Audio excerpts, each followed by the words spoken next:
Doña Victoria strained to push her wheelchair towards the entrance. However, when the bank manager saw her attempting to enter without waiting in line, he erupted in a tirade of hurtful words, yelling at her enthusiastically. Despite her strong character, she remained silent, but the manager's hostility escalated to the point where he physically pushed her, leaving her on the floor. Suddenly, to her astonishment, two black armored trucks appeared. From them emerged agents who swiftly intervened to assist Victoria and apprehend the bank manager. Today, we bring you a story that will teach you a great lesson. After the accident, Doña Victoria stopped all her activities. Her many meetings and actions were taken over by her children, who were already professionals and took care of everything she had pending. She lay in bed, refusing to see anyone, since her inability to move her legs brought tremendous and deep depression. After many years, neglected and unwilling to leave her home, Doña Victoria one day decided that life was still beautiful out there and that her children needed her. She realized that not only had she lost her mobility in her legs after that accident, but also her life, as she didn't even visit her children anymore. Little by little, she began to go for walks in the street, accompanied by her friend. Later, she began to do it by herself. One day, she decided to see and visit her children. She didn't want to wait until they returned home, so she went to pick them up at their workplace. She put on one of her most beautiful dresses and made up her face so that they would see how pretty she still was and that she could stand on her own in the street. Then, she began to push hard on her wheelchair tires, and after much effort, she reached the Laris bank where her two sons worked. When she arrived, she noticed that the line at the bank was huge, which brought her a lot of happiness. She saw that many people trusted that financial institution and left their money there, so her children would have much more work in remuneration. "I'm not going to withdraw money from the ATM, much less perform any operation," she said. That is why, as soon as she decided to enter, the guard immediately recognized her and greeted her very cordially. However, the new bank manager, who was in charge of the entire building, noticed that the woman had skipped the whole line and that the guard had let her in. This made him explode angrily, and he quickly went to her, saying, "Hey lady, why did you enter without standing in line? And you, guard, you're fired. In this company, we don't give free entrance to anyone who is unimportant, much less to this lady who looks like a clown. You can tell that she has nothing to drop dead on, and on top of that, she has a wheelchair. Surely, she's going to beg for alms." "Lady, you know what? Get out of here," said the bank manager. Victoria was puzzled by the episode that was happening at that moment. She could not believe that the man was so mean and hurtful to her. "Sir, you must be new in this entity." "I only came to see my children," she said.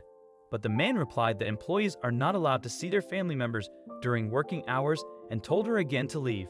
Doña Victoria had had enough of his mistreatment and began to shout at him and say things to him, but the man could not stand it. "Who do you think you are, you old clout?" she replied.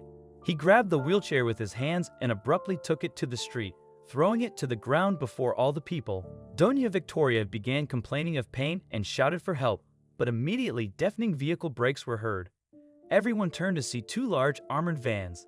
Inside were about 8 agents, each more than 2 meters tall, who got out and shouted, "Stop there, FBI." Then they immediately lifted Doña Victoria and took her to the nearest hospital in one van, while the men in the other van caught the bank manager and threw him to the ground. They subdued him and began to take him inside the big armored car. In his desperation, the bank manager shouted that he was a very important man and that he should not be treated this way. He threatened to retaliate against the agents, saying he would ensure they never worked again and their families would starve. Doña Victoria, being in the hospital, was attended to by a good doctor who said that her injuries were not of great concern and were only bruises. She could go home whenever she wished. Doña Victoria was guarded by those agents who saved her, and when her children arrived, she got angry with them and told them, "Hey, I told them not to hire anyone to take care of me, that I can do it by myself." But her children replied that a woman like her, so influential and essential, could not walk the streets alone. Victoria only wanted to go to the FBI headquarters and see the bank manager who had mistreated her. When she arrived, she asked if she could talk to him first, but when they were alone, this desperate and proud man told her a bunch of wild things and showed no remorse for what he had done. "You're Victoria," said to him. I came all this way to give you a new opportunity. When I see you are not sorry, a new opportunity for me. Do you know who I am? He said. Doña Victoria replies, yes, I know who you are. You're my children's employee, and they gave you the job because you're a good professional. But as a human being, you don't deserve the job.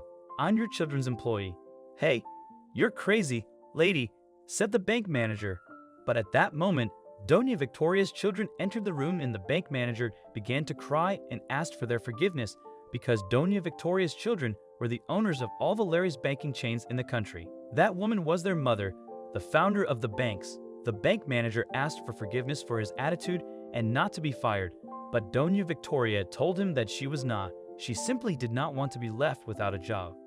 But it was too late. Your attitude needs to change. This dismissal will help you realize that we must treat others with kindness, especially the elderly who cannot defend themselves.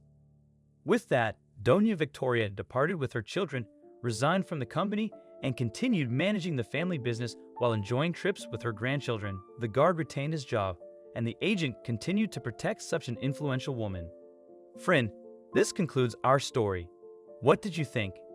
If you enjoyed it, please subscribe to our channel and turn on the notification bell to stay updated whenever we release new videos for you.